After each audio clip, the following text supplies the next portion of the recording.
आप सभी जानते हैं कि कांग्रेस पार्टी और कांग्रेस का शीर्ष नेतृत्व और राहुल गांधी जी, हम सब इस बात को कई बार दोहरा चुके हैं कि करप्शन को लेके हमारी ज़ीरो टॉलरेंस है। किसी भी कीमत पर भ्रष्टाचार को हम लोग स्वीकार नहीं कर सकते। और कांग्रेस ही वो पार्टी है जिसने हमेशा नौजवानों को प्रोत्साहित किया है, राजनीति में बाकी क्षेत्रों में उनको आगे आने का मौका दिया है।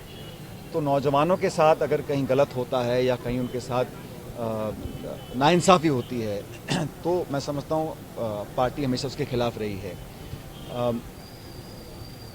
भ्रष्टाचार और नौजवानों के भविष्य, इन दो मुद्दों पर किसी प्रकार का कोई समझौता कोई करे या मैं समझौता करूं, ये संभव नहीं है।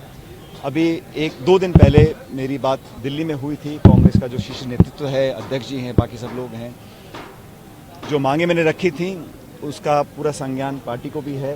दिल्ली में परसों ही मैंने बात की है और मैंने कहा था, जब मैं 15 तारीख को मैंने एक सभा को संबोधित किया था जयपुर के अंदर, कि भाजपा के शासन में, वसुंधरा जी के कार्यकाल में जो करप्शन के मामले उठे थे, जो खुद अशोक गहलोत साहब ने, मैंने, तमाम कांग्रेस नेताओं ने अपने मुंह से कई बार हम लोगों ने इन बातों को रखा था और ये बात पब्लिक डोमेन में है, तो उन पर एक प्रभावी जांच होनी चाहिए।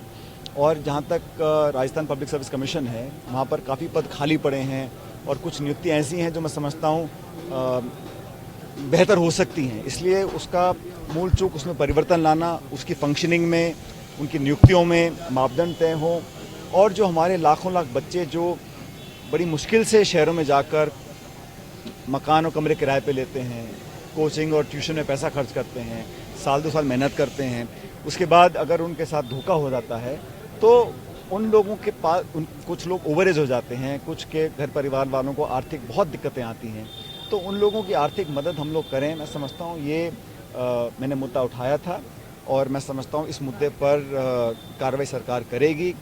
जैसा मैंने कहा, परसों मैंने इन बातों को दिल्ली में सब इन बातों को जानते हैं और मैं दोबारा कहना चाहता हूं कि जो मैंने इश्यूज़ उठाए थे, खासकर करप्शन के इश्यूज़, जो व्यापक भ्रष्टाचार, यहाँ लूट मची थी भाजपा के शासन में, उसके खिलाफ कार्रवाई करनी पड़ेगी।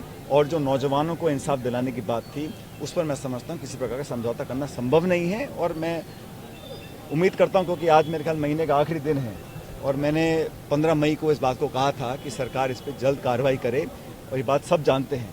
तो मैं इंतज़ार कर रहा हूँ कि परसों हमने दिल्ली में बात की थी और कार्रवाई करने का जो दायित्व है वो कह चुके राज्य सरकार को करना है। तो अब देखिए कल क्या होता है।